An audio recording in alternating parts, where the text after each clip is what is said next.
Here we go, back again with another video, and do a toast to Tony Mowbray's unbeaten pre-season so far. Unbeaten pre-season after last night's 3-2 win against New Mexico United. Leading 3-0. Look at the lads were leading 3-0, pretty comfortable to be fair. And then towards the end, they got tied with the heat. You know, Tony wanted to have a full 90 minutes plus in the match. Them 11 players in and have a different squad, a different 11 players out on Saturday morning or whenever it is, Saturday night, can't quite remember, against North Carolina. So it's a good workout for the lads. Touch wood, they've all come out unscathed. Now, I want to talk about the striker situation, the ongoing striker situation we have at this moment in time. And also, I have some fans who, you know, want to air their opinion on the whole digital ticket system, the whole making fans wait 4 hours yesterday out in the rain, and you know, it's not on really, it's not on. So I've got some fans comments, and also I've got Emma who sent me a message and she wanted to air her whole frustrations out and how her day went in that queue yesterday. She was 2 or 3 behind Winty in the queue. Pardon me. Striker situation, yes. Matija Frijan. He was, you know, supposed to be, the clubs did have an agreement on the sale of Matija Frijan, but the stickling point was always his personal terms. How much money he was going to get, accommodation and all this. As another club came in and put in their bid and also obviously arranged better personal terms. He's getting more money. He's getting better personal terms with a B team in Belgium of all places. So we can't compete with the B team in Belgium. Someone like Waterloo or where, I don't even know what this is. I never heard of this Belgium team before. But they've come in and taken this young lad. I mean, it shows quite an ambition the lad's got if he's more interested in his personal situation with his money and personal terms than coming to the Championship where he'd be on the shop window, and if he's good enough he could go to the Premier League and all over the world. So for me, he's making the wrong mistake. He's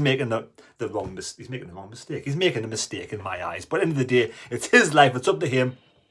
But money was agreed. But at the end of the day, the young lad, yeah, it's his choice. It's his life. If he didn't want to come to Sunderland, then we cannot force him, and we didn't want him if that's the case. So there we go. So that fell through. The other lad, we got, I forget his name now, Mienda, the Spanish young lad, 18 years of old from Sochaux. You know, apparently the club have stopped the deal going through. The club, not the young lad. The young lad wanted to come to Sunderland. The club have stopped the deal going through for either one or two reasons. Now, they're saying it's because the club is being sold. But rumours in the background are saying they're being greedy. They want more than €1 million for this young lad who's only had 14 games in the B side for Sochaux and only about 15 games scoring 1 goal in the A side for Sochaux. Sochaux are wanting more money because the club is being sold. How that works out, I don't know. So there we go. So we're being nailed left, right and centre. Now, was he good enough to come to Sunderland? Hamidou Semedo looked really good in the pre-season friendlies, but these are, you know, the standard you will find in the Championship, of course.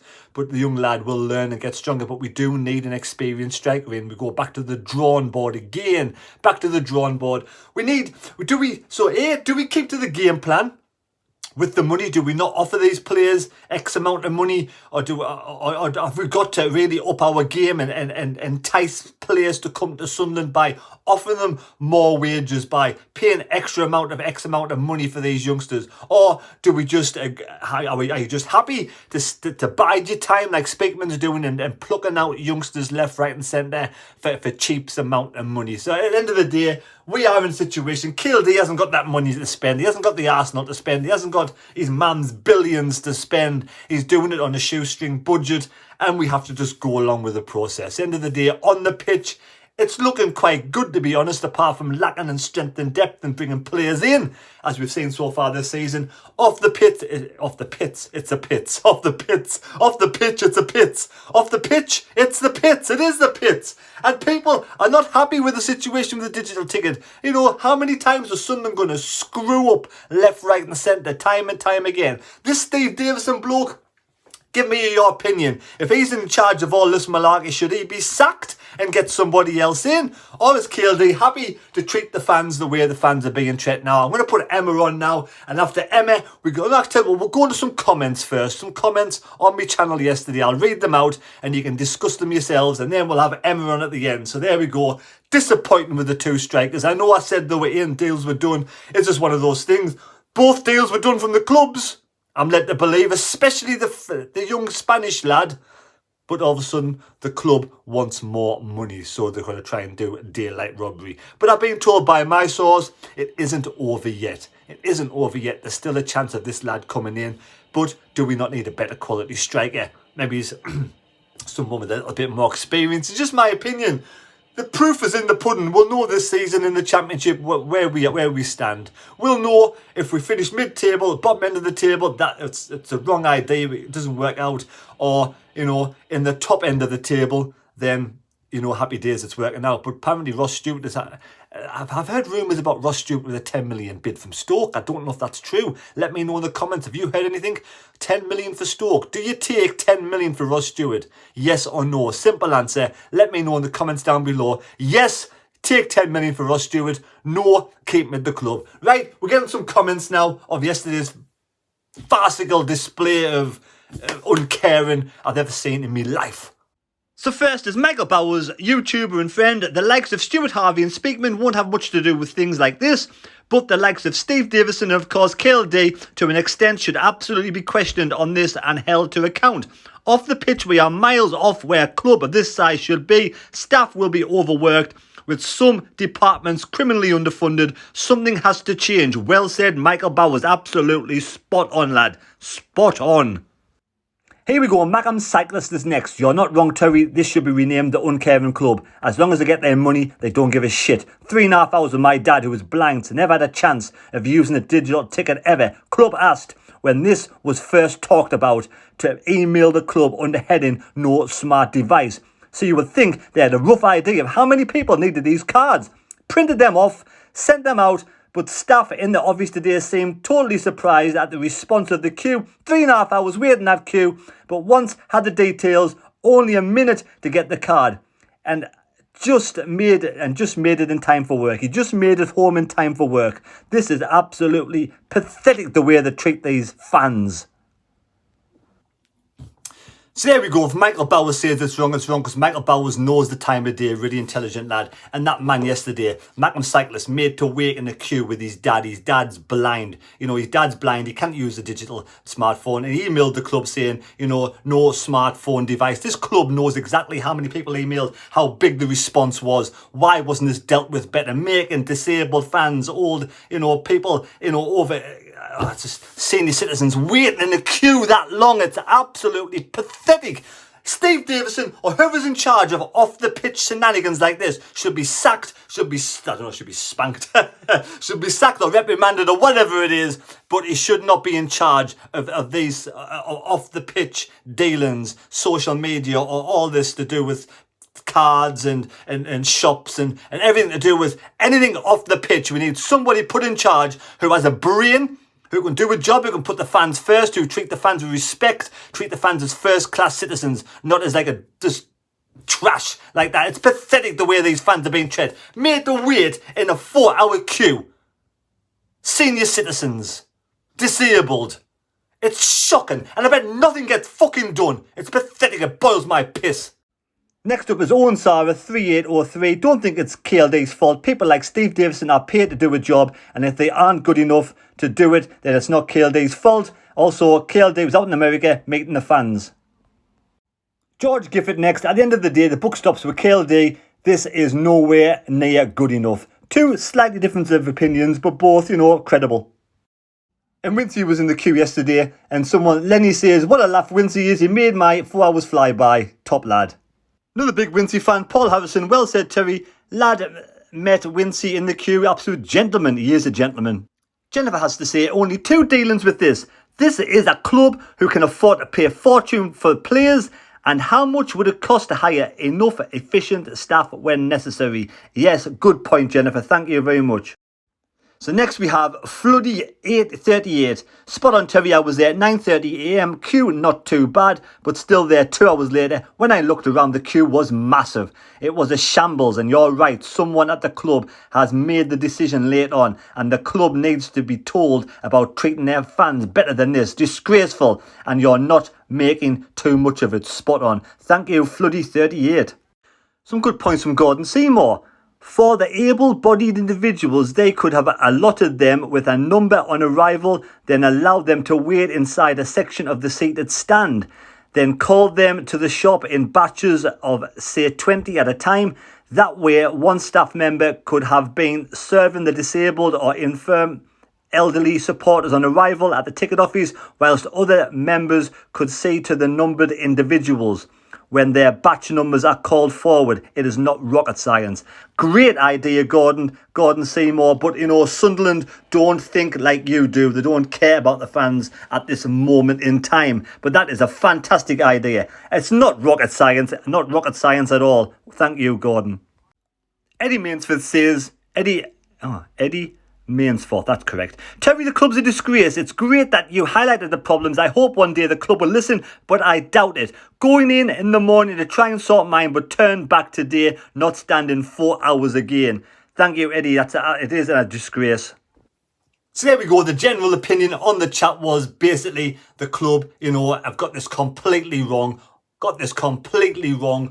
Off the pitch. It is a disgrace the way they treat our elderly fans, our senior citizens, our disabled fans. It's a pathetic. They need to grow and learn from this. Some great comments here. Thank you. Sorry if I butchered your names. And obviously some Wincy fans on there too. Top lad Wincy. Right. Thank you very much. Hope you enjoyed that. Okay. So, Terry, the Mad Mistake, has asked me to do a video on my experience today down at that bloody ticket office. So, let's start from the beginning, shall we? I get there for 12:25 this afternoon, and I got back in my car at 4:10. Yes, believe it or not, almost 4 hours standing in one huge big queue to get these.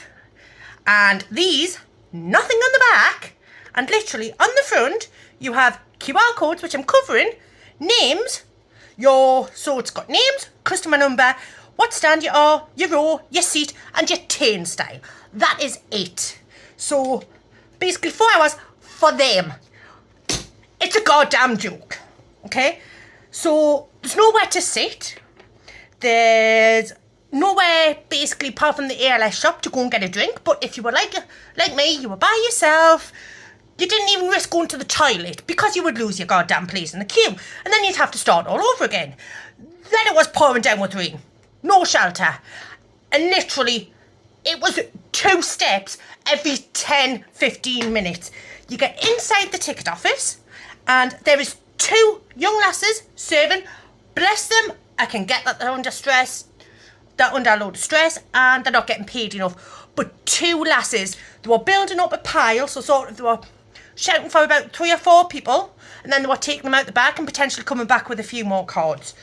And in the ticket office, you go up to the lass, you give them your customer number, and then she asks for ID. Yep, no bother, brilliant, there you are. Okay, stand to the side. You get squashed into a corner. Well, that's where I got put. There was people that were put along the doors, effectively. So inside the ticket office, you're probably talking 30-40 people. Okay, now I was standing waiting after being seen, 5-10 minutes. I get called out for one ticket, bearing in mind all 4 went together, so 1 ticket. Okay, stand and wait. People that were behind me were getting called. Okay, so where's mine? Another 5 minutes passed, I get shouted for the other 3. Now, those people in front of me still waiting for their tickets. Obviously, I think what they're doing is when they're taking it out the back, they're just putting it straight on top of the pile and they're all getting muddled up. Or what? I really don't know. But I don't get how on one piece of paper, all 4 was wrote down, but only 1 come out, then I had to wait again. But that's beside the point.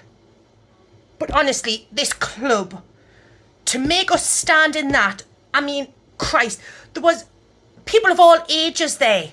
There was young kids, there was middle-aged people, people my age, there was even older generations. I mean, what made it that bit better was the people I was around.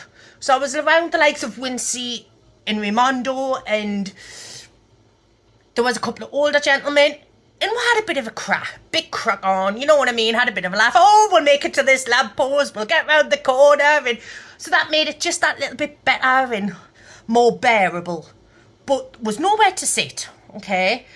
Pouring down rain. And then, to add insult to injury, now, I don't know if you can call it insult to injury, but this really got me. So, at about 3 o'clock, 2 people come out of the ticket office, one being Chris Waters. And he was stopping people down in the back of the queue. He was basically taking their customer number, their name, and their telephone number, and said, okay, I'll give you a call next week, come down and collect your ticket. Right, okay. And then he started making his way up the queue, presumably because he didn't think that everybody would be seen by 5 o'clock. So, yeah, hats off to Chris Waters for that. But should they not have done this bloody earlier in the day? So, sort of, have somebody go down about 20 or 30 people, ask for the customer number and your name, okay?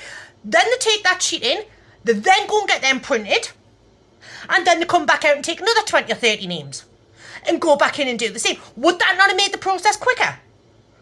Why couldn't those that have emailed in that didn't want the digital tickets, that actually wanted physical cards like this for different reasons, to everybody's own? They can't use a smartphone, they've got a disability, you've got kids who haven't got smartphones, things like that. Those that emailed in, could the club not have basically said, okay, right, we will post them out? But no, to me that is the club penny pinching again, okay, by not posting them out to you, making people of all generations, of all ages, stand for 4 hours for a piece of bloody plastic. Now, I was talking to some of the blokes in the queue, and they were saying, never again. They're never doing this again. Next season, if that is the case, they're not going. And these blokes they've been going to games since the 60s. So what is that saying about our fan base in this club? This club is destroying our fan base for a piece of bloody plastic. Do you know what I mean? They didn't give anybody the option. They just said, right, you're going digital. Why not say, okay, people who want to go digital can have digital, those that want plastic can have plastic. Then we're going to look to potentially do digital and increase it over the seasons and show people how to do it and see what the problems were and build it up. But no, the club, all guns blazing, boom. And what happens to us fans? It's an absolute goddamn disgrace, and if I don't stop now, I will keep going on and on about it. But the club's left it this late. They have known now since last season that there was people that didn't want the digital tickets. They told you, no, the club, all guns blazing, boom. And what happens to us fans? It's an absolute goddamn disgrace, and if I don't stop now, I will keep going on and on about it. But the club's left it this late. They have known now since last season that there was people that didn't want the digital tickets. They told you to email. You wouldn't hear until April. Sorry, not April. You wouldn't hear until July. Okay, so obviously we're now in the middle of July. What is it? 3 weeks? 2.5, 3 weeks till the season kicks off, and they've decided, okay, now's the time to do it. They could have had all this sorted back in June.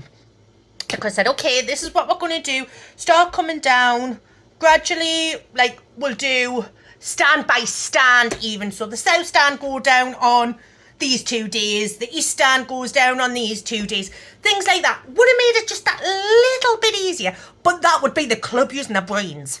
And obviously, clearly, this club hasn't got any, in my opinion. But that's me ranting on. So,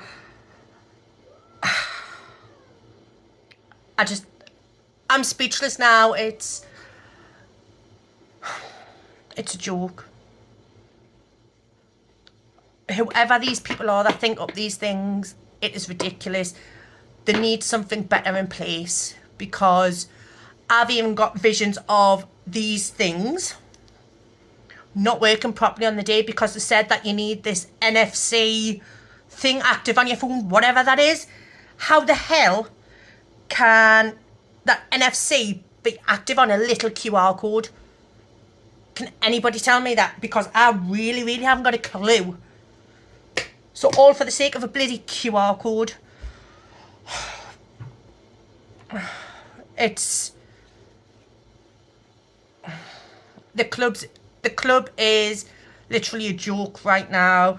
They could have thought this through better, but they haven't. And I think it's going to be the same next season. And I think it's going to be chaotic against the Ipswich game. I mean, I could be the only one thinking this and so annoyed by it. I mean, I've come home today and my hips are killing, and as you can see, I'm not even an older generation. Well, I'm getting there. But I'm not like some of the guys that were there. There were 60, 70-odd people there, and I mean, 2 of the blokes stand behind me even turned around and said that they haven't got access to emails. They haven't even got just a basic box standard mobile phone. They've still got landlines. And they only found out about this thing today from the ticket office by somebody in a club on Monday. What does that say about the communication of the club as well? It's an absolute joke.